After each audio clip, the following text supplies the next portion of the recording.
amici giovanotti in circa di scambiare, a volti patrioti vanno via cristallo, un sogno cittadella, un bulia stanciare, un'idea zitella di tempi e tempi fa.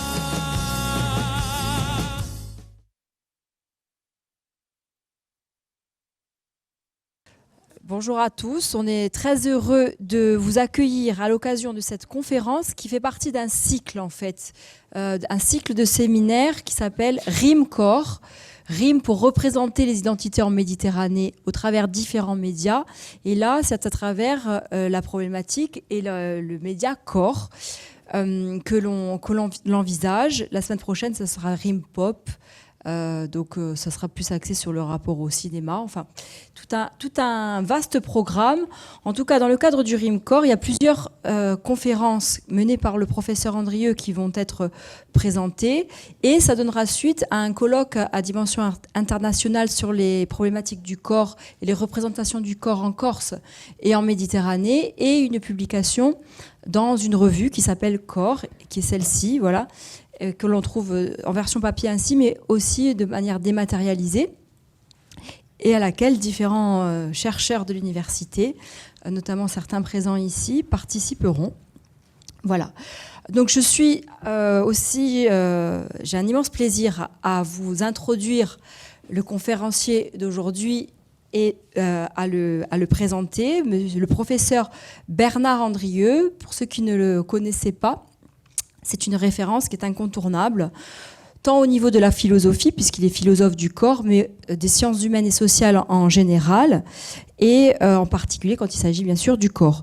Donc c'est pas seulement un philosophe, c'est aussi une personne qui est un explorateur des expériences corporelles. Et oui, c'est un penseur qui nous invite à réfléchir sur le rôle du corps dans nos pratiques, dans notre rapport au monde tout simplement, dans nos croyances aussi, et dans notre manière d'habiter le monde.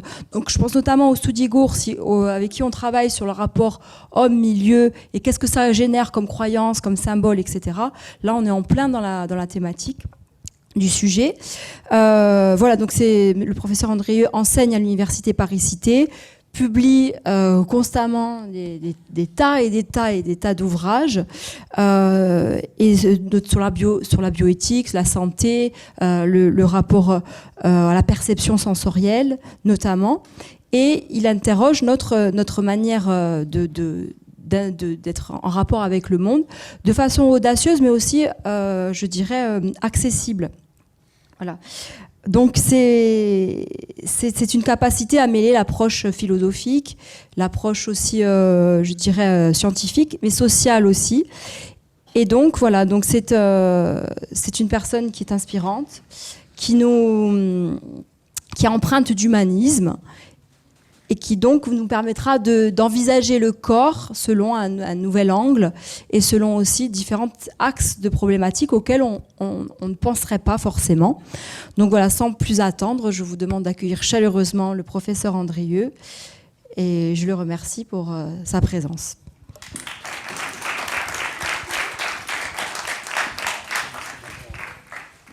Merci Davia pour l'accueil à nouveau ici. En fait, petit à petit, je deviens corse. Hein. Donc je pense que je vais demander mon exil politique ici pour me réfugier de l'université parisienne. Et en fait, je vais vous présenter les choses en deux parties. Une première partie aujourd'hui, centrée sur le cosmos et l'écologie corporelle. Et vous avez vu que nous avons demandé aux éléments de se joindre à nous, hein, puisqu'il y a une tempête qui est sur la Corse, qui va illustrer tout à fait notre propos. Et puis la prochaine fois, donc au mois de février, on présentera notre gros travail sur les dessins de conscience, qui sont un travail qu'on a fait avec beaucoup de public sur se dessiner soi-même, dessiner son propre corps. Donc ça vous intéressera beaucoup. J'en avais parlé la dernière fois. Et là, cette fois, on a tout le corpus. Donc je vous montrerai en détail aussi méthodologiquement comment ça peut se passer, cette représentation du corps vivant et du corps vécu. Je remercie donc bien évidemment à la fois l'université, bien sûr, Davia, mais aussi Fabien et tout l'accueil de l'UMR et tous les étudiants qui ont organisé cette conférence. Et en particulier, donc hier soir, on a présenté l'ouvrage Identité en mouvement, donc qui est un ouvrage fort, avec un gros travail donc à la fois fait par les étudiants, les collègues, et aussi, je pense, à l'Atlas de la Corse, que j'ai bêtement amené dans mon cartable. Tant pour moi, c'est un ouvrage intéressant par rapport à ce que je vais essayer de dire aujourd'hui. Alors, je vais peut-être parler de choses de manière maladroite, parce que c'est vous qui avez la culture de ce qui se passe ici, mais j'ai pris quelques exemples pour illustrer un peu notre problématique. Alors, je voudrais juste commencer par une petite anecdote dont Davia excusera le caractère peut-être un peu personnel. C'est que, en fait, je suis allé voir Le Royaume au cinéma, et la nuit où je suis allé voir Le Royaume, donc j'ai un cycle de sommeil qui est très spécifique, qui me permet de capter mes rêves assez bien maintenant. Après 2 psychanalyses, on arrive à contrôler le cycle. Et donc, je me suis retrouvé dans un rêve avec Davia, je vous rassure, en tout bien, tout honneur. Et nous avions un débat philosophique pour préparer cette conférence à propos du royaume. Et la question était de savoir si le royaume, c'est le cosmos, Corse. Est-ce qu'on peut faire une équivalence entre le royaume et le cosmos? Qu'est-ce qu'on voit dans le royaume qui était de l'ordre du cosmos? Et surtout, la question qui me hante, et qui peut-être vous hante aussi, c'est qu'est-ce que c'est qu'un territoire? Qu'est-ce qui est authentique dans le territoire? Qu'est-ce qui est en fait simplement touristique? C'est-à-dire pour les gens comme moi qui viennent ponctuellement, par rapport à ce qu'on appelle les autochtones, et qui, eux, forcément, ont un rapport plus authentique. Et ce qui est très frappant dans ce film, qu'on a beaucoup aimé, bien évidemment, qu'on a déjà vu au moins 2 fois, c'est l'arrière-plan. C'est-à-dire le fait qu'on voit un certain nombre de lieux, on voit un certain nombre de pratiques, on voit un certain nombre de liens aussi très forts qui permettent justement de poser la question de cette relation profonde aux éléments de la terre, de l'histoire, du patrimoine, etc. Donc, c'est un peu ça que je voudrais interroger aujourd'hui. Et je m'excuse à Davia qu'elle vienne envahir mes rêves après les séances de cinéma.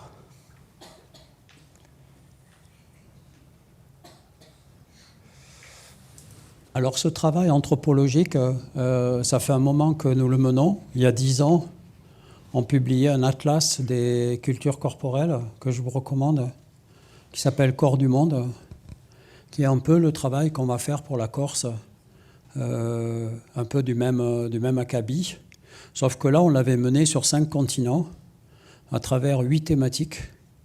Et donc, rien que pour vous dire, on a fait environ 70 sommaires différents de ce livre, tellement c'était complexe à mener. J'espère que ça sera plus simple pour le numéro de la revue Corps.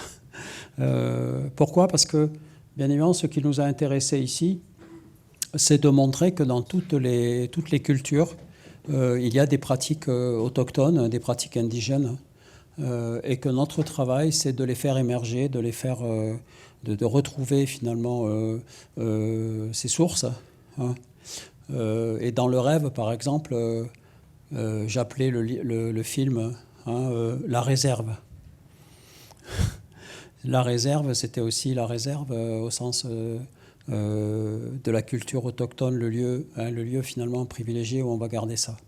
Donc on a fait tout ce travail avec les anthropologues et les ethnologues, dont Dominique, dont on parlait ce matin, qui travaille sur la lutte. Et l'idée un petit peu, c'est de de vous faire prendre conscience de la nécessité de repenser le territoire comme un cosmos. C'est-à-dire de repenser des choses, des pratiques qui vous paraissent peut-être séparées les unes des autres, mais à l'intérieur peut-être d'une unité plus grande qui nous permet de comprendre l'ensemble. tout cas, c'est ce qu'on avait déjà essayé de faire là. Le problème, c'est qu'aujourd'hui, on a plusieurs sens du mot nature qui se font concurrence. Enfin, concurrence, c'est-à-dire qu'on discute entre nous, je vous rassure.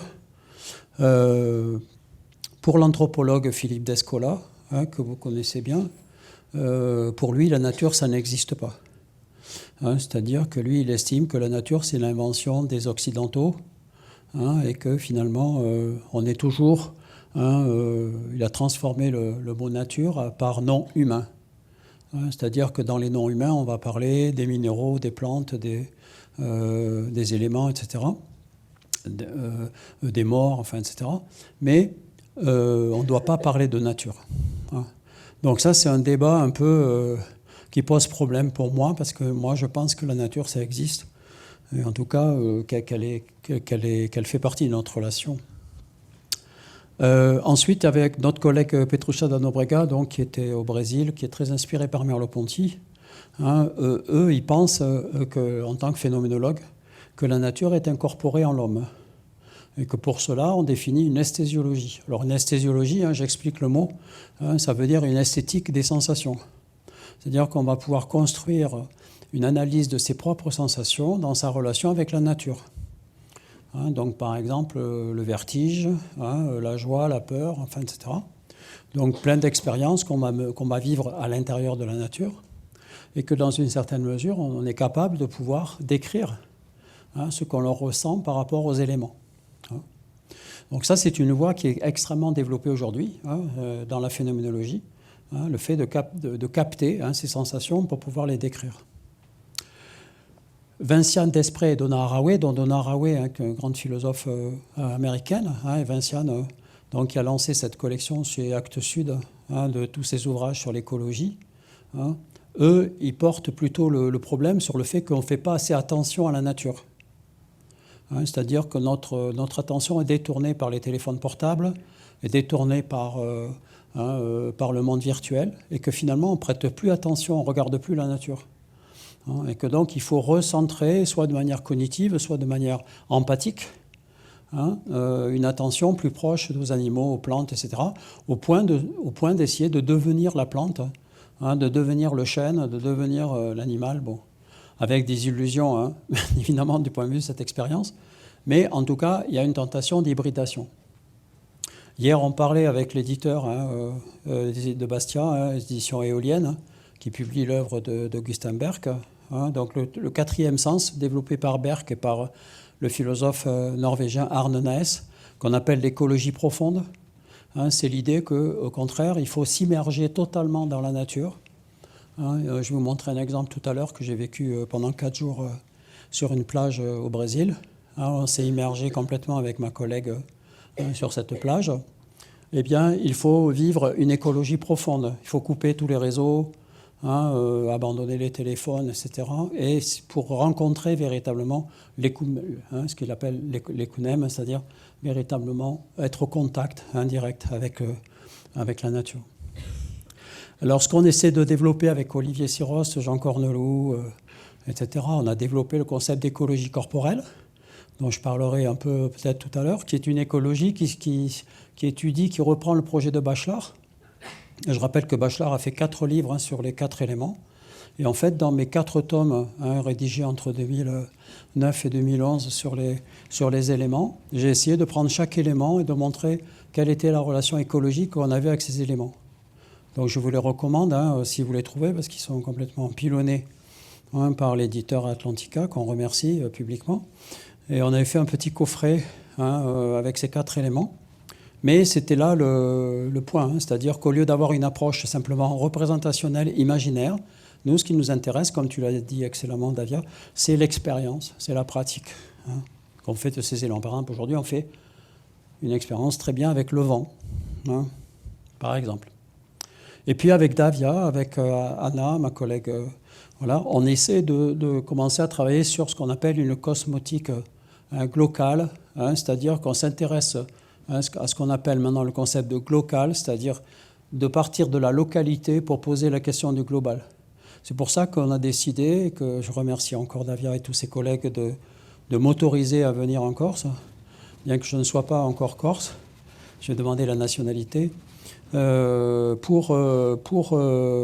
que pour moi, c'est très important de travailler sur un terrain, ce qu'on appelle la philosophie de terrain aujourd'hui, où on travaille sur un terrain, un territoire, et on essaie de voir localement qu'est-ce qu'on peut observer.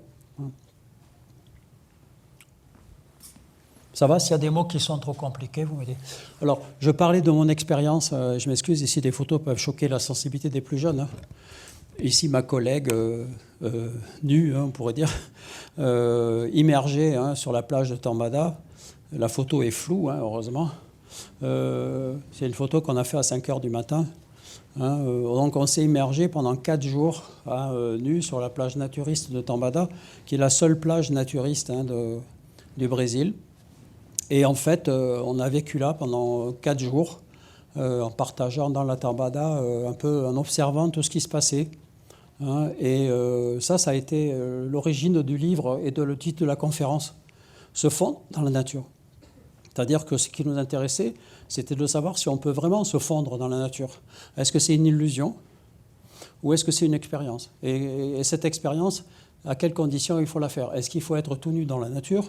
Est-ce qu'il faut vivre des sensations particulières, etc., etc. Et une sensation particulière qu'on a découvert sur cette plage, un truc hallucinant, c'est que sur cette plage, il y a des gens qui font du surf nu. Et alors, je ne sais pas si vous avez déjà fait du surf, mais déjà, bon, faire du surf et du surf nu, c'est assez impressionnant. Et donc, on s'est précipité sur ces surfeurs pour faire des entretiens, on a fait des articles, etc., etc., parce qu'on ne comprenait pas comment on pouvait faire du surf nu, est-ce que c'est dangereux, etc., etc. Et en fait, on a fait tout un travail. Voilà. Et donc, on a découvert ça, on a publié ça. On a découvert ça parce qu'on est resté. On est resté 4 jours en vivant sur place, etc. Et que, donc, on a découvert aussi d'autres pratiques dans l'heure encore matinale. M'interdit de vous raconter ce qui se passe vraiment sur les plages brésiliennes. Mais on peut penser que ça ne s'arrête pas qu'au surf. Donc, on n'est pas allé jusque dans ces pratiques, mais on voit bien qu'il y a une complexité de pratiques à décrire, alors qu'on est resté sur 300 mètres carrés. Vous voyez ce que je veux dire ? C'est-à-dire que, comme je dis souvent à mes étudiants qui me disent, en traînant les pieds, je ne sais pas quoi faire comme mémoire. Alors j'ai dit, écoute, tu vas venir avec moi, à 50 mètres, il y a un Franprix là. Et tu vas venir au Franprix avec moi et tu vas rester au Franprix pendant 6 heures et tu vas regarder ce qui se passe. Voilà. Ah bon, parce que vous croyez qu'il se passe des choses au Franprix ? Oui, ça je crois, oui. Je crois pour faire mes courses au Franprix, je vois très bien qu'il se passe des choses. Voilà. Donc c'est pas la peine, s'immerger pendant un certain temps sur un terrain, regarder ce qui se passe.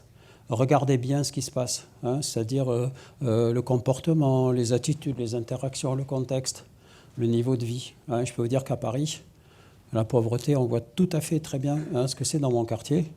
Et donc là, sur le Franprix, ce n'est pas le même public que vous allez à Monop. Voilà, donc il faut s'immerger complètement. Donc tout ça, ça nous a donné, ça c'est une édition que j'ai rééditée des 4 volumes. Donc, l'idée, c'est de travailler, comme disent les collègues, sur les paysages sensibles. Pour que le paysage soit sensible, il faut y passer du temps. Il faut peut-être venir de ce paysage. Il faut avoir une sensibilité de ce paysage. On l'a vu hier soir dans ces spectacles de danse. On voit que, par exemple, le danseur qui parle de la Guyane, il sait de quoi il parle. Parce que là, il vient précisément de la Guyane, il a les odeurs, le bruit, la musique, etc. Donc, toute cette sensibilité au paysage, elle nous permet d'avoir une démarche sensorielle, idiosyncrasique. C'est-à-dire que je vais retrouver l'origine de mon expérience à travers mon corps, voire dans mon corps. Si je suis, comme j'ai un peu l'accent du sud-ouest, je ne sais pas si ça s'entend encore. Donc, moi, je suis de Toulouse et d'Agen, donc... Les mêmes problèmes que vous avez vécu, que vous vivez sur la langue corse, on les a vécus à 17 ans, lorsqu'on se battait pour l'Occitanie et pour la langue occitane. Je pense à mon ami Bruno Rapin, qui s'est emparé de cette question, et pour développer des écoles qui enseignent la langue occitane, etc. Bon, tout un combat qu'on a mené entre 16 ans et 20 ans. Alors, qu'est-ce que c'est que le cosmos?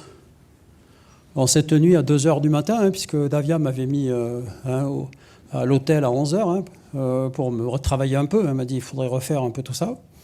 Donc, du coup, j'ai essayé de... Qu'est-ce que ça serait le cosmos? Qu'est-ce que c'est le cosmos? Quels seraient les critères? Alors, il en manque. Hein. En tout cas, pour qu'il y ait cosmos, il faudrait qu'il y ait de la culture. Ça, c'est clair. Dans la culture, j'ai fait une liste non exhaustive. Hein. J'ai rajouté hier instruments parce qu'on discutait avec Christian sur la question de la culture matérielle aussi. La langue, absolument fondamentale. Davia m'a donné récemment un article pour un livre qu'on prépare, justement sur le lien entre la langue corse et la description des pratiques. On voit très bien le lien entre ce qui est dans la langue et ce qui est lié avec la pratique corporelle. Les éléments. Moi, je continue à penser que la nature, elle existe. Je suis désolé, il y a des inondations, il y a du vent, il y a des tempêtes, il y a du soleil, etc. Donc, voilà. Et puis, la nature. La nature, c'est-à-dire tout ce qui est in situ, le fait qu'ici, on est sur une île, le fait qu'on peut avoir effectivement de la montagne, on peut avoir des GR. Je pense au débat qu'on avait sur la gestion du GR20. J'y reviendrai tout à l'heure. Oui. La différence entre éléments et nature. Alors, élément et nature, c'est que la nature peut être entre guillemets, devenir un environnement. Les éléments ne sont jamais un environnement. Les éléments sont toujours des forces qui nous dépassent et qui peuvent être instrumentalisées éventuellement au point de vue énergétique. Mais la nature est souvent conçue comme un environnement, alors que précisément, si tu prends la ligne du bas, tu es sur la ligne de l'écologie corporelle. Si tu prends la ligne du haut, tu es sur la ligne, au contraire, bien évidemment, culturelle. Bon, les choses ne sont pas séparées, bien évidemment, mais...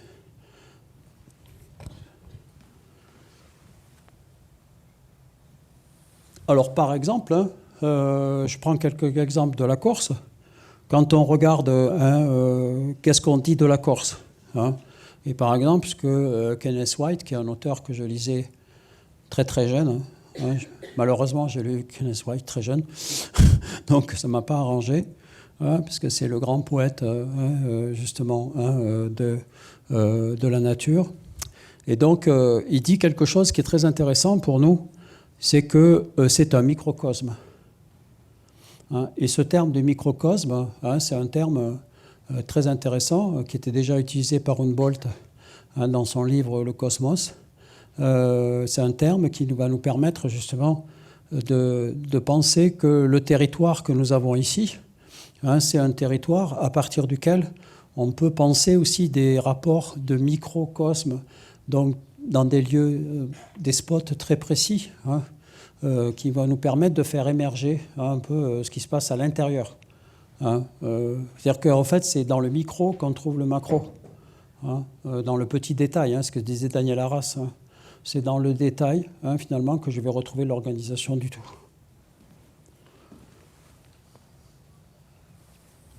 Alors, si je fais une petite schématisation, ça va, je ne vais pas trop vite, c'est bon.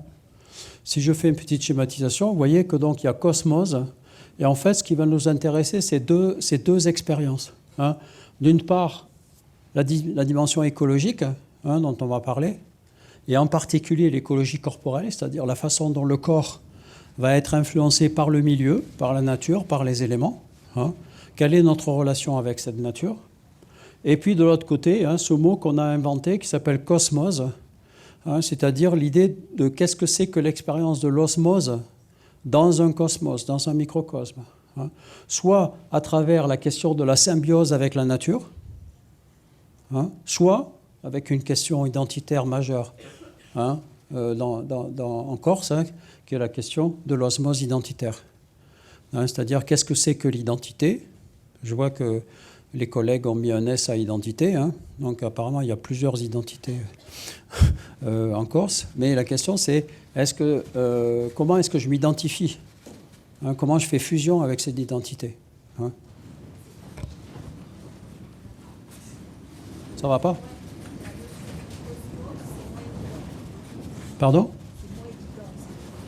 À cosmose, en fait, c'est moins évident que symbiose, parce que cosmose, ça veut dire la relation d'osmose avec le cosmos. Hein? Le toit va s'envoler pour te montrer ce que c'est que la relation au cosmos.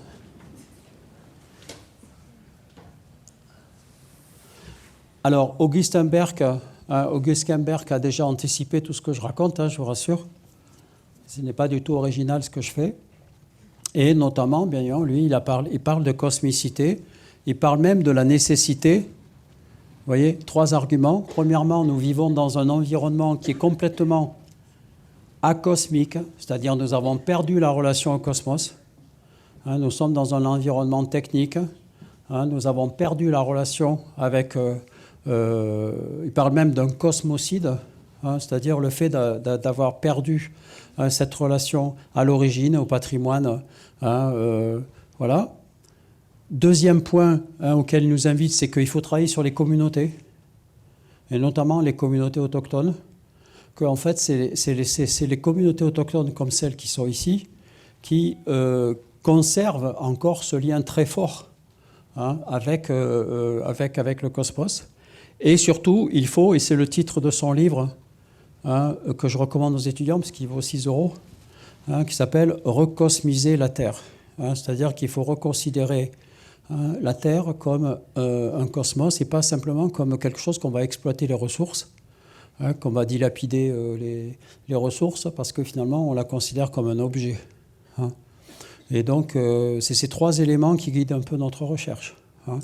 D'une part, dénoncer la cosmie globalisée, c'est-à-dire que l'histoire globale, elle nous éloigne véritablement de la relation au cosmos. Deuxièmement, s'intéresser à comment les communautés, comme on l'avait fait dans Corps du Monde et comme on va le faire dans notre projet Rémi-Corps, précisément s'intéresser aux cultures autochtones. Hein. Si vous ne vous intéressez pas à ce qui se passe chez vous, hein, vous ne pouvez pas vous intéresser à ce qui se passe chez les autres. Hein, parce que ce qui se passe chez les autres, c'est aussi, bien évidemment, hein, ils sont sur les mêmes enjeux hein, par rapport à la question de l'autochtone. Est-ce qu'on va arriver à recosmiser l'existence humaine? Il y a du travail, hein, comme vous pouvez voir. Hein. Mais en tout cas, ça reste un projet hein, qu'on essaie de mener. Alors, si on prend ce qui est fait en Corse, hein, quelques exemples. On voit que la question du développement durable, hein, je lisais encore Corse ce matin à l'hôtel, on voit que la question du développement durable est centrale. Hein, c'est-à-dire que comme dans d'autres, l'agenda 2030 est en place. Hein. La question c'est, est-ce que ce développement durable, il est au service de la Corse, ou est-ce que parce que précisément on est aussi dans un objectif des Nations Unies hein, de transformer notre monde, finalement les objectifs de développement durable sont assez généraux. Hein, et qu'est-ce qui va les caractériser ici? Hein, quel est le problème de fond? Par exemple, il y a certains pays où la question c'est l'accès à l'eau. Hein, il y a des pays qui n'ont plus d'accès à l'eau. Donc qu'est-ce qui fait la singularité hein, de ce développement durable? Je dis ça par rapport à notre numéro, ça serait une question assez fondamentale. Donc on a, voilà, je ne vais pas vous dire les liens, mais vous les voyez, vous les connaissez. Hein. En tout cas, hein, si on fait un travail un peu précis, on voit que la Corse du Sud, par exemple, s'est emparée de cette question-là hein, et va développer un certain nombre de programmes hein, pour mettre en avant hein, ce développement. Ou hein, ici, hein, on voit que la question n'est pas simplement, et vous voyez le lien qu'on disait tout à l'heure entre culture et éducation, hein, la question c'est aussi l'éducation. C'est-à-dire qu'est-ce que dans le programme éducatif, comment est-ce que je vais mettre en place hein, un certain nombre de valorisations hein, dès l'école pour pouvoir préparer précisément hein, les défis, les enjeux.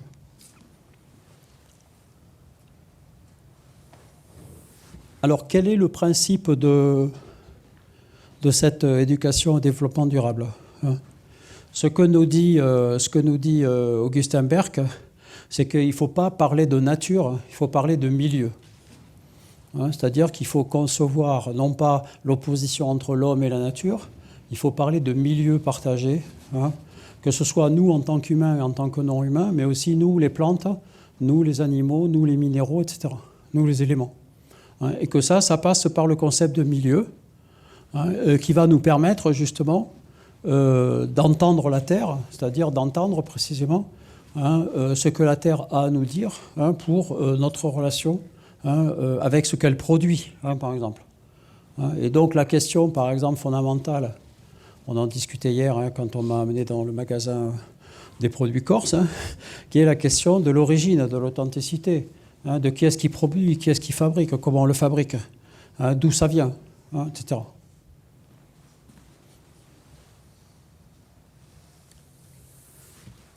La question du paysage. Berck pose la question du paysage. Est-ce que le paysage, il est comme tel, ou est-ce qu'on le fabrique pour le touriste ?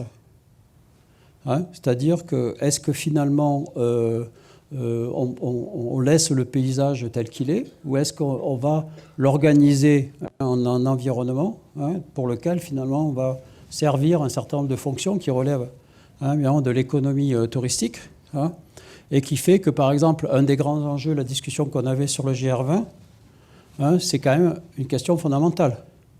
Tous les gens, quand je parle de la Corse à Paris, la première chose qu'ils me disent, le GR20. Voilà. Donc, le problème, c'est qu'est-ce qui se passe vraiment sur le GR20 c'est pas tout à fait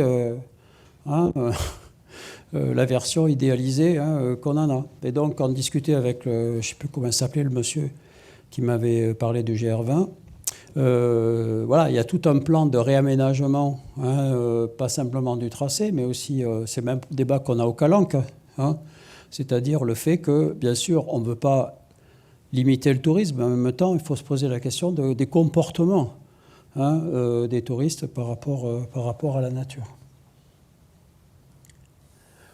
Le point fondamental, je renvoie à l'article sur le cinéma corse, le point fondamental et tout le travail que vous faites ici, que fait Davia et tous les collègues, c'est que finalement, est-ce qu'on a beaucoup d'alternatives à part repasser par la culture autochtone pour essayer de revaloriser véritablement ce qui se passe dans le territoire. Ici, on a un laboratoire tout à fait fondamental. Par exemple, en Corse, vous avez au moins 4 équipes de foot. Ce qui, sur le continent, par exemple, paraît absolument hallucinant. Voilà. Donc, pourquoi ? Parce que ça correspond à des identités, à une culture, à une histoire différente. Et que ça, c'est intéressant, par exemple, d'avoir une entrée. On cherchait des entrées, mais ça peut être une entrée tout à fait intéressante. Pourquoi cette pluralité ? Bon, le royaume, on en a parlé. Pourquoi il y a Borgo, il y a son image, le royaume, etc. Bon, le royaume, au-delà de ce qu'il raconte dans le contenu narratif de l'événementiel, ce qui est très intéressant, et j'ai pensé hier soir par rapport aux photos et aux films que vous avez faits, c'est qu'il montre des lieux finalement complètement invisibilisés du point de vue de la nature, du point de vue des traditions, du point de vue de comment fonctionne l'affiliation, etc. Donc ça, c'est tout à fait important peut-être à retrouver. Il y a aussi, bien évidemment, la question de la contestation, la question politique. Le fait que ici, et sans faire toute l'histoire de ce qui s'est passé, la question du corps contestataire est tout à fait centrale.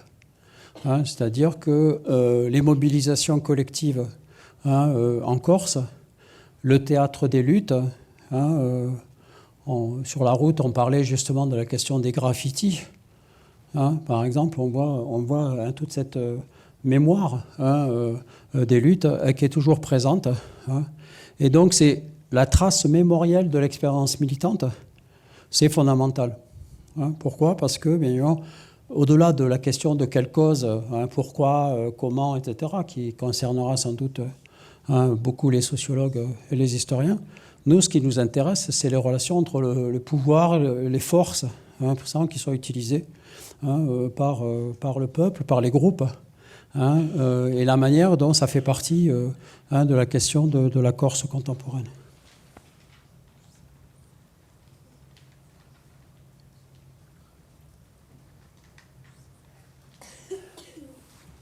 Et ça va pour cette première partie? Ça va? Vous tenez le coup? Pas trop chiant? Vous voyez comment ça fonctionne? Merci de vos encouragements. Donc, je continue. Donc tout ça, c'est ce qu'on appelle, en anglais, on appelle ça body ecology, l'écologie corporelle. Et donc, on a regroupé un certain nombre de chercheurs autour de ces questions, soit au Brésil, soit en France, soit dans le monde anglo-saxon. Et on a essayé de faire émerger ce concept à partir comme le disait Davia tout à l'heure, à partir d'une pratique réelle.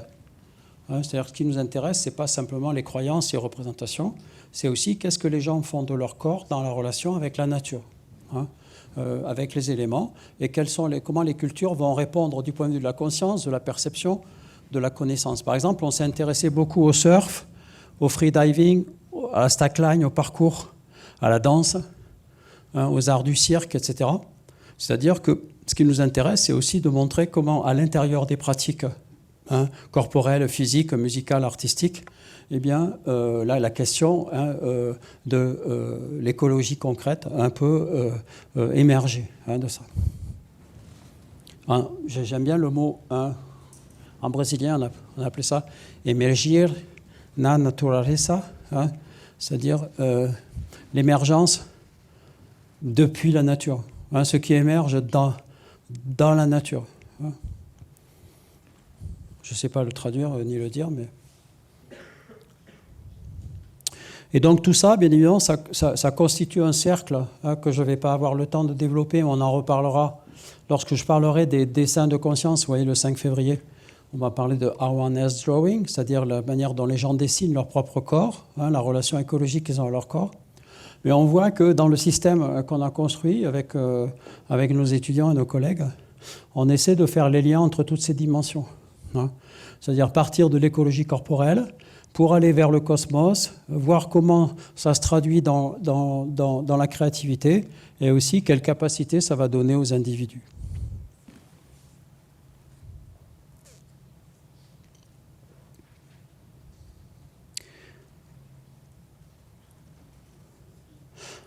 Alors, jusque-là, j'avais l'air d'être joyeux, heureux, etc. Mais en réalité, l'écologie, c'est beaucoup plus complexe que ce qu'on ne pense. Il y a bien sûr des aspects positifs qu'on va appeler la cosmose, c'est-à-dire des moments où nous sommes en osmose avec la nature, avec le cosmos, avec les autres, avec les éléments. Mais il y a aussi des éléments négatifs. C'est-à-dire qu'il ne faut pas oublier que la nature, je vous rappelle le Covid et autres sida, etc., pollution, Tchernobyl, Fukushima, etc. La nature, ce n'est pas simplement quelque chose qui serait bon. Je ne vais pas vous faire un cours sur Rousseau, mais je vous rappelle que, ce que dit Rousseau. L'homme était bon par nature, et puis voilà... il a rencontré un certain nombre de problèmes. Et donc, aujourd'hui, nous, on pense une dialectique, on pense une opposition entre d'un côté ce qui serait positif comme expérience, la cosmose, et de l'autre côté ce qui serait le contraire, c'est-à-dire la dysmose. Le fait d'être dispersé, d'être divisé, d'être envahi. Je pense par exemple les inondations. À votre avis, où se passent les inondations en France? Regardez la cartographie d'implémentation. Où est-ce qu'on a construit les quartiers? Dans quel quartier on les a installés? À quel prix? Quelles sont les populations qui ont accédé à là? Etc. Enfin, vous voyez, prenez les cartographies, l'Atlas de la Corse, par exemple, ou d'autres. Et là, vous voyez que, bien évidemment, les inondations, bien sûr, elles sont maximales, mais elles ne se passent pas n'importe où. Elles se passent aussi parce qu'on n'a pas à respecter, bien évidemment, le cycle de la nature. Donc les modifications de l'environnement du changement climatique, non seulement elles n'ont pas été anticipées, mais on a fait comme s'il n'y avait pas la nature. C'est-à-dire, on fait comme si un fleuve, c'est un ruisseau, quoi. Voilà, on n'a pas du tout réfléchi au fait qu'il y a des montagnes, il y a des glissements de terrain, etc., etc. Bon. Donc, bien évidemment, vous voyez ce qui se passe à Valence. Je prends quelques cartes que j'ai pillées dans la classe, parce qu'elles sont sur Internet, celles-là, donc elles ne sont pas toutes malheureusement sur Internet. Voilà. Est-ce que j'ai besoin de faire un long commentaire? Voilà, vous voyez qu'il suffit de prendre une carte pour voir les modifications écologiques, les conséquences que va avoir cette modification aux alentours de 2050 par rapport à 76. Les nuits tropicales, c'est le fait qu'il va avoir davantage de chaleur, c'est ça, c'est la chaleur, et donc on va avoir beaucoup plus chaud. Donc on va monter, alors bon, peut-être pas à 50 degrés, mais enfin au moins à 40 degrés, et que donc on est au-dessus de ce qu'on appelle le fait que la nuit, la température baisse, pour pouvoir s'autoréguler. Donc on va avoir une augmentation, bon, il faut voir où est la Corse, tu vois où elle est par rapport à déjà à Paris, dans mon HLM, je peux vous parler des nuits tropicales, donc on imagine ce qui va se passer ici. Je vous signale que toutes ces cartes sont publiques, je ne vous parle pas de scoop là, elles sont publiques, tous les décideurs. Je ne parle pas que de la Corse, je parle de... Voilà, prenez les cartes que sort Fourquet en ce moment. Il vient de sortir un atlas sur les cartes, c'est pas triste. Nous avons toutes les données. Toutes les données sont là. On sait très bien ce qui va se passer. Voilà. Donc c'est pas comme si on n'était pas capable de faire une analyse. Voilà, l'augmentation de la mer. Alors, je vais souvent au Pays Basque, donc je suis sûr qu'on a le même problème à Biarritz. Déjà, à Biarritz, ils mettent les sacs de sable l'hiver parce que l'eau rentre dans le casino, d'ores et déjà. Donc, voilà. Les bâtiments submersibles. Voilà ce qui va se passer. On sait très bien. Voilà. Donc, on voit très bien que, finalement, est-ce qu'on va tenir compte dans l'écologie corporelle, c'est-à-dire dans les modes de vie, dans les modes d'habitation, la façon de construire, etc. Est-ce qu'on va tenir compte de ça? Et là, ce n'est pas le vieillard qui vous parle. Je parle à des jeunes qui vont être dans des positions de cadre, qui vont prendre des décisions, qui sont dans des associations. Vous comprenez? C'est vous qui allez faire le job. Et que donc là, il y a une responsabilité majeure.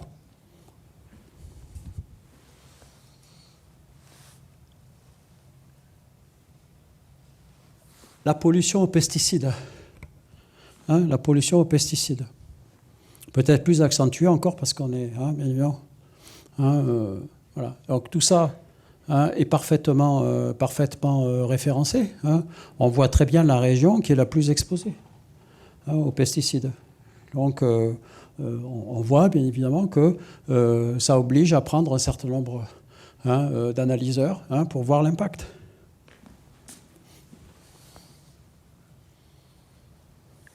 Enfin, le prix de l'immobilier.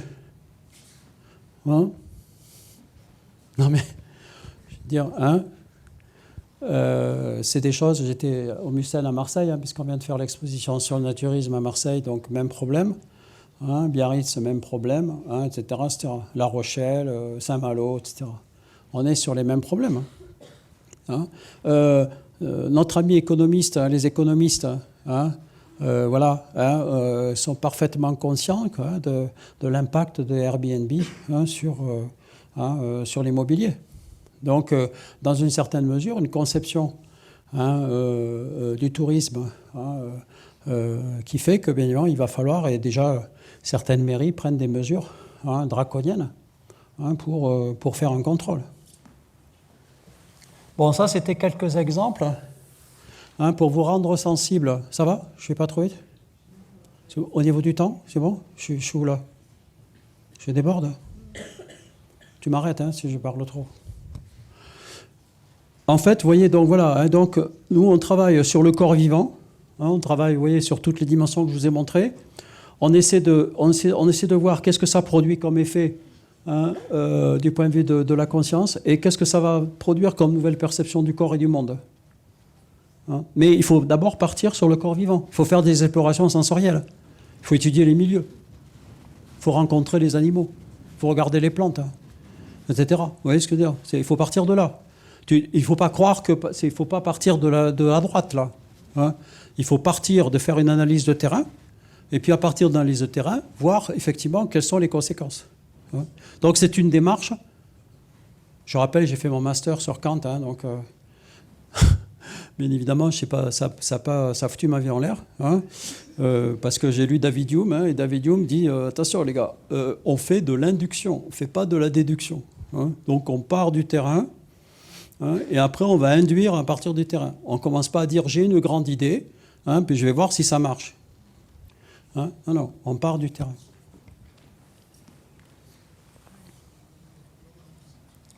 Alors un artiste que j'aime beaucoup, c'est Fabrice Hibert.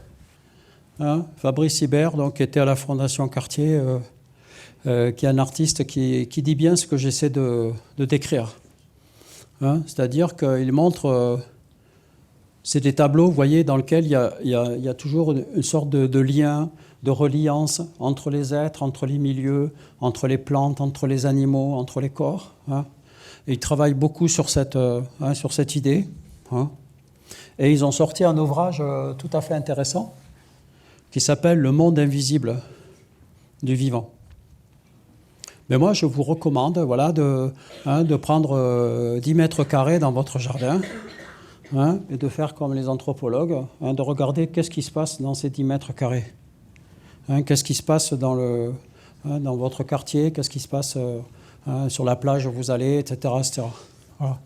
C'est ça qu'il faut regarder. Les bactéries, les levures, les champignons, les protozoaires, les virus, etc. Tout ça, c'est des nouveaux terrains qui, depuis le Covid, ont explosé. Hein, c'est-à-dire qu'il y a un lien nouveau de la biologie, hein, qui va montrer finalement que la vie est beaucoup plus... Elle est là, elle est présente, elle est mutante, elle change sans cesse.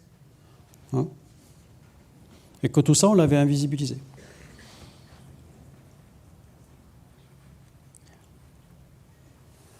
Alors, est-ce que c'est très nouveau ce que je raconte? L'autre jour, Davia, dans la voiture, elle me dit « Mais finalement, qu'est-ce que tu es, toi? Est-ce que tu es vraiment un philosophe? Ou est-ce que tu es un anthropologue ?» J'aurais voulu être un anthropologue. Voilà, j'ai raté ma vie. Hein.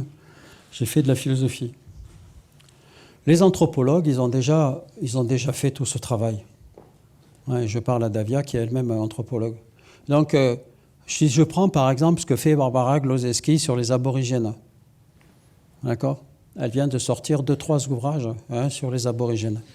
C'est la grande spécialiste des aborigènes, hein, en Australie. Voilà. Donc, j'étais hier à la bibliothèque. Davia me dit « Oh, il n'y a pas grand-chose dans cette bibliothèque. » Excusez-moi, je suis allé au secteur sociologie, anthropologie, il y a tout. Voilà, il y a tout. Vous avez tous les grands textes sont là. Hein, tous les textes des anthropologues sont là, tous les textes des sociologues sont là, toutes les enquêtes de terrain sont là. Donc si vous vous intéressez, hein, moi je ne rêve que d'une chose, c'est de passer 6 mois dans cette bibliothèque. Hein, je veux dire, tout est là, tous les livres fondamentaux sont là. Hein, il y a toutes les descriptions anthropologiques. Bon, est-ce que c'est nouveau? Non. La pionnière, hein, de ça, qui est morte, hein, du DTT, hein, je vous le rappelle. Elle est morte contaminée par sa propre recherche. Rachel Carson. Pour Noël, je le signale, édition de poche, 6 €. Le printemps silencieux. Hein, Rachel Carson, c'est extrêmement chiant, Rachel Carson. Hein. C'est-à-dire quand vous lisez un bouquin, elle vous raconte la description de ce qui se passe dans le champ à côté de chez elle. Donc le soir, tu vois, pour m'endormir, je lis Rachel Carson, je me dis, putain, qu'est-ce que c'est chiant, quoi. La poussée de l'herbe, l'insecte qui vit là, l'oiseau qui vient manger l'insecte, etc. Mais en fait, il n'y a pas de théorie. Vous voyez ce que je veux dire? C'est juste la manière dont elle va décrire le terrain. Hein, elle décrit le terrain de l'intérieur. Qu'est-ce qui se passe? Comment ça se passe? hein, quels sont les animaux qui viennent, quel type d'animaux, les insectes, hein, la faune, etc. Et donc, elle, bien évidemment, hein, elle pose une question fondamentale, c'est la question de la santé commune, hein, de la planète. C'est-à-dire qu'en réalité, je m'aperçois très rapidement que si je m'intéresse au morceau d'herbe, hein, qui est à côté de chez moi, eh bien, tout est connecté. Tout est connecté. Je ne peux pas penser qu'un animal serait séparé d'un autre, une plante serait séparée de l'animal, ou que l'homme serait séparé de la plante. Hein? Et que donc tout ça nous amène bien à la question du contact avec les vivants, la question du soin, hein, qu'on doit apporter à l'ensemble, hein, un soin holistique, un soin global, et puis la question des cultures autochtones. Parce que les autochtones, les indigènes, comme on dit, eux, ils ont trouvé les solutions locales. Il suffit d'aller les renseigner, hein, discuter avec eux. Hein. Ils ont des savoirs fondamentaux. Et ça, ce n'est pas sur Internet, hein. Je vous rassure. C'est de la tradition orale. Comme me disait Christian. Regarde, Christian. Parce que hier soir, à 11h, après avoir été envoyé au lit hein, pour refaire mon exposé, j'ai quand même bossé un peu, Christian, tu vois. Bon. Que fait Christian? Christian me dit un truc hallucinant qui m'a perturbé toute la nuit. Hein? Christian me dit « Oh, mais oui, nous, on fait un travail, on récolte les instruments, mais c'est de la tradition orale. » Et là, j'ai failli avoir une attaque cardiaque. J'ai dit « De la tradition orale? Mais comment ça se passe ?» Vous voyez ici le gars hanté par la trace, l'écriture, l'archive, etc. Bon, en Corse, vous avez plein de traditions orales. Et cette tradition orale, comment elle se transmet, qui la transmet, comment on l'archive, comment on fait, tu vois, des entretiens avec les gens, qu'est-ce qui va se passer hein, quand malheureusement Christian va disparaître, où est-ce que tous ces objets vont être, tout ce savoir accumulé. Vous voyez ? Donc la nécessité d'aller rencontrer des gens voilà, qui sont à l'interface de ces savoirs. Parce que eux, bien évidemment, hein, je rappelle la phrase, hein, quand un homme meurt, c'est une bibliothèque qui brûle. Et puis il y a les festivals. Hein, il y a les festivals que tu organises avec d'autres, hein, les festivals locaux. Là aussi, faire le travail sur les festivals, sur les fêtes, hein, sur les rituels. Je te cite, hein, réfléchir au tourisme de demain, le voyage culturel et patrimonial, l'écologie, le respect des terres nourricières, équilibrer le flux, hein, une nouvelle façon d'entrevoir le tourisme, les enjeux de la ruralité. Voilà. Donc, c'est tout à fait fondamental. Voilà. Excuse-moi, je n'avais pas la bonne affiche, mais c'est dimanche, voilà. Donc, c'est dimanche. Aussi, hier, hein, j'ai rencontré Patricia, hein, et on a beaucoup discuté de la question de la voix, hein, des vibrations, du chant, hein, de la polyphonie. Et Patricia me disait que justement, c'était intéressant aussi de s'intéresser à la vibration sonore dans le corps, hein, c'est-à-dire l'expérience corporelle du chant hein, polyphonique. Pas simplement le contenu, hein, bien sûr, le contenu, hein, mais aussi le mode expérientiel. Hein, comment la question des femmes hein, est devenue centrale hein, dans la polyphonie, les gestes hein, qu'on fait hein, lorsqu'on fait de la polyphonie, etc. Donc là, il y a tout un terrain, hein, bien évidemment.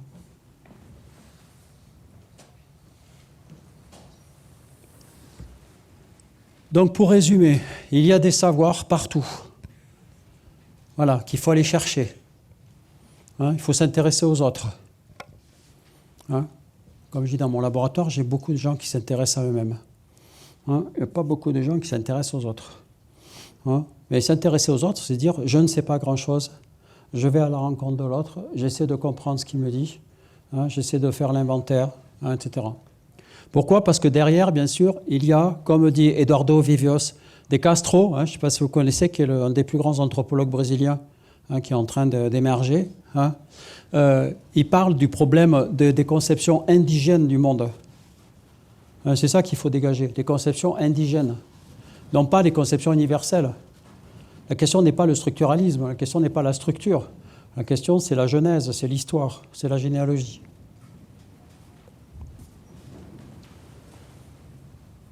Bon, puisqu'on fait un peu de publicité pour les films, hein, peut-être un film qu'il faudrait passer quand même, hein, qui est un film extraordinaire sur l'écocide hein, des Indiens au Brésil, hein, la destruction de la forêt, qui s'appelle La fleur des Buriti, hein, qui sont deux anthropologues cinéastes brésiliens hein, qui sont allés documenter hein, la déforestation, encore aujourd'hui, hein, de la forêt à l'intérieur des réserves hein, des Indiens.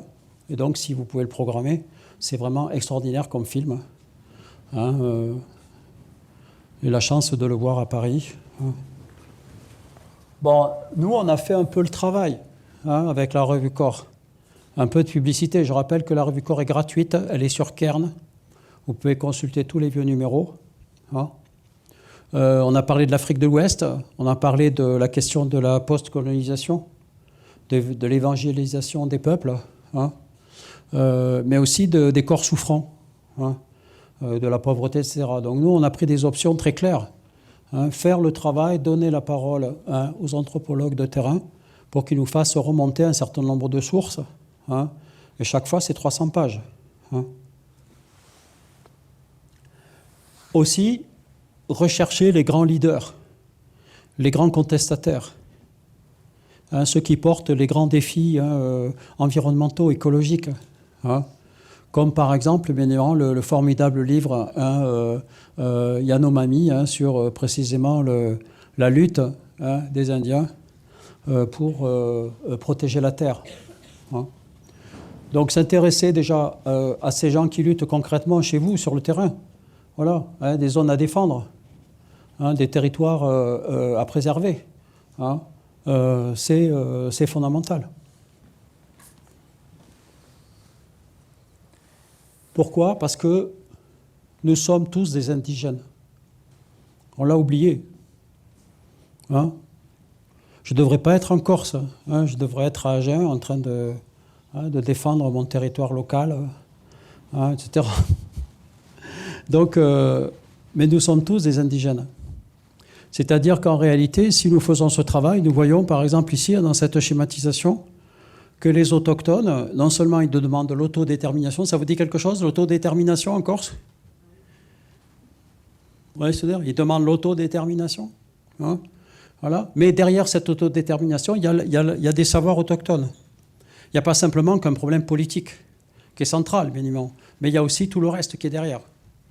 Hein, par exemple, la question du contrôle des données, la question du contrôle des ressources, le pillage, par exemple, hein, des végétaux hein, par les grandes industries. Hein.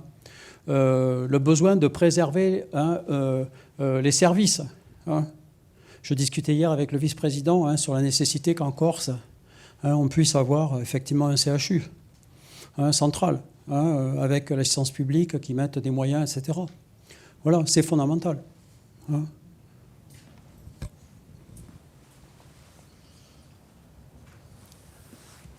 Alors nous, avec d'autres, hein, avec Florian Le Breton, hein, Christophe Gibou, on a avancé des concepts. On pense qu'il faut vivre slow, il faut vivre plus lentement, de manière durable. Il faut concevoir le sport de manière durable. Hein, je vous rappelle qu'à partir de l'année prochaine, en L2, dans tous les L2 de France, il y aura un cours de 20 heures. Tous les étudiants de France auront un cours de 20 heures sur le durable, la transition écologique, dans toutes les maquettes de France. Hein, et que donc, bien évidemment, à Paris, je me suis emparé du cours. Et donc, on essaie avec nos étudiants d'organiser pas simplement des cours, on va organiser des plugins. On est en train de faire un plugin hein, qui va consister à relier tous les sites universitaires de notre ville, qui consiste à courir en ramassant les déchets au fur et à mesure hein, qu'on fait le parcours. Hein, et on met tous les déchets après hein, devant la présidence de l'université. Je plaisante. Mais vous voyez ce que je veux dire. Hein, c'est-à-dire qu'il faut faire des actions concrètes. Il ne faut pas faire simplement des discours, il faut aussi changer les pratiques. Hein. Donc vivre slow, développer une philosophie du sport durable, hein, c'est-à-dire sortir de la logique. Hein. Alors tout ça, hein, ça sera la... Ça va ? Je suis encore 5 minutes ? 5 minutes, d'accord. Ok, donc, j'accélère. Tout ça, c'est ce qu'on appelle les communs. Hein? Aujourd'hui, en fait, on n'est plus sur la propriété. On est sur l'idée qu'il y a des choses qui sont communes et qui sont nécessaires de préserver comme des communs. L'eau, d'accord, l'accessibilité, le déplacement, hein, l'espace, hein, etc. Soit parce que, d'une part, tous les corps sont communs, hein, on a tous le même corps, hein, et donc c'est ce qui fait une communauté ontologique entre nous. Deuxièmement, il faut mettre en commun, hein, il faut mettre des choses en commun. Et troisièmement, il y a des choses qui sont inexpropriables. La forêt, hein, les territoires, l'eau, etc. Hein. Donc, il y a des choses qui doivent être communes. On ne peut pas les nationaliser, hein, excusez, pas les nationaliser, les privatiser. Alors, c'est ce qu'on appelle le retour des communs. Là, il y a au moins 25 livres qui sont parus depuis un an, hein, sur la question des communs, hein, la question de la communauté. Hein. Les corps communs, c'est la cause commune, hein, entre pairs, hein, qui sont traversés par des situations non seulement analogues, mais homologues. Les savoirs communautaires, les lieux en commun, les ressources communes, hein, etc. Voilà, manifeste pour la santé commune, les communs. Et, vous voyez, ce matin, à l'aube, à 5 heures du matin, j'ai trouvé, en Corse, voilà, une initiative, hein, publiée par notre éditeur, hein, enfin votre éditeur, d'accord, qui est l'Académie, hein, d'Iukumunu, excuse-moi, je prononce très mal, hein, qui est, voilà, qui est contribué à la constitution de communs en Corse. Et donc on pourrait dire, André Dieu, il parle de trucs que ça ne nous concerne pas. Hein, voilà, non, c'est déjà ici. C'est déjà ici. Vous avez déjà des gens ici qui posent la question des communs.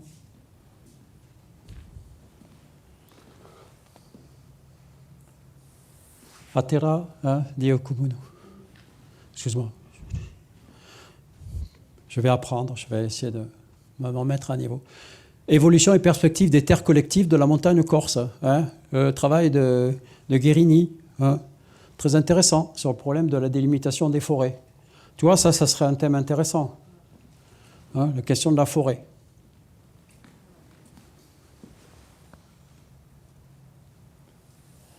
Voilà, ensemble, préservons, hein, la terre nourricière. Hein, soutenons une activité bio et paysanne. Voilà. C'est pas moi, je ne l'ai pas inventé ce matin. Hein. Je veux dire, voilà, c'est ce qui se passe. Et je parle ici, je pourrais parler d'ailleurs. Hein. Tout le monde est mobilisé. Donc, au plan philosophique, comment j'ai traduit ça, hein? J'ai appelé ça la nécessité d'être au contact du vivant, au contact des vivants. Voilà, il faut se remettre au contact. Hein. Il faut, comme dit le grand philosophe Andreas Weber, hein, philosophe allemand, hein, il faut être dans un processus, hein, où on va dépasser nature, culture, homme, animal, tous ces systèmes binaires. Hein. Il faut penser des continuums, hein, des choses qui nous permettent d'être en commun. Et nous, on a pris une initiative pendant les Jeux Olympiques.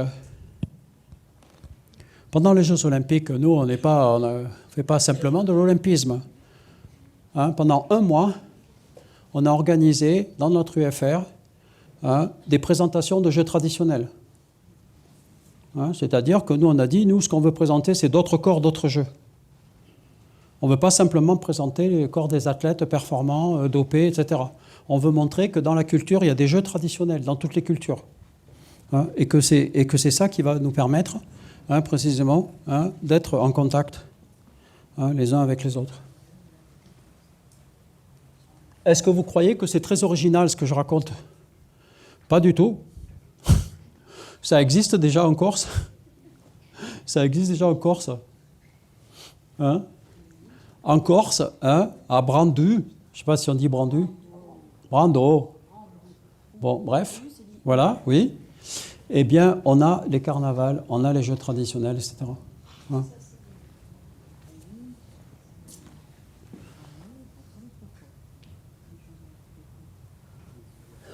j'ai beaucoup aimé ce travail. Je n'ai pas eu le temps de le lire vraiment à fond, mais je trouve que c'est intéressant parce que justement, ça pose la question des cycles. Hein, ça pose la question de l'imaginaire du conte. Hein, et comme Agnès le décrit dans son travail, je pense qu'il y a des choses très intéressantes sur le lien avec les cycles, hein, dont tu parles aussi, Christian.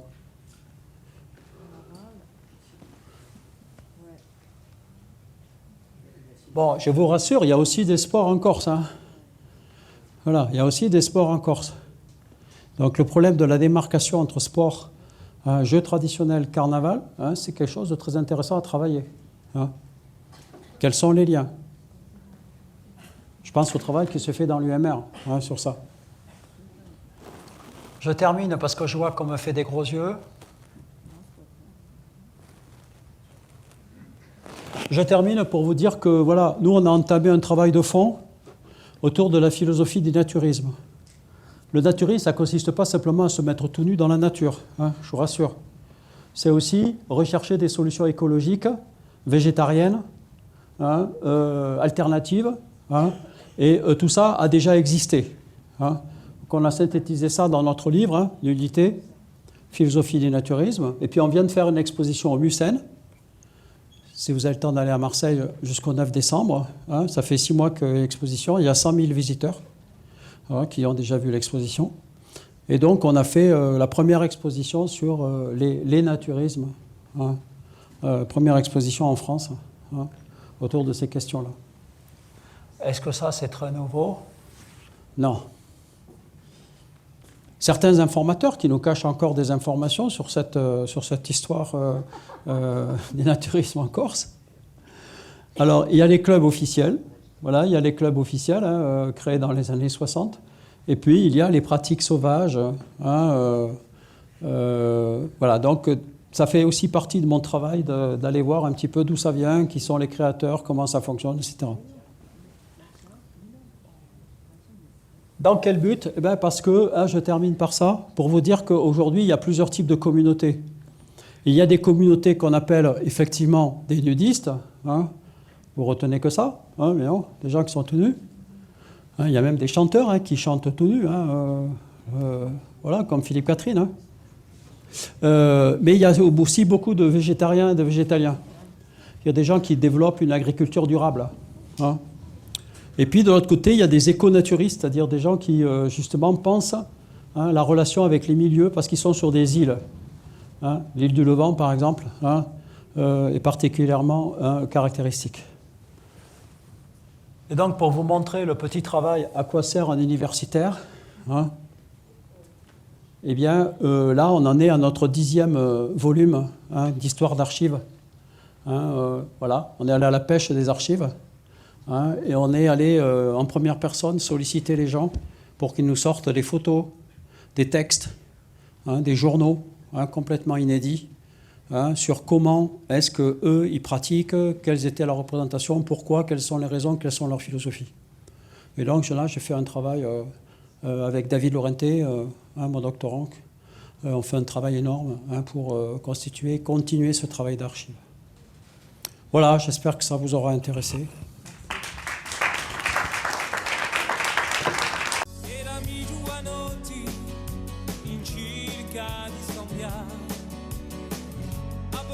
Patrioti vanno via questa un sogno cittadella un bulia stanciare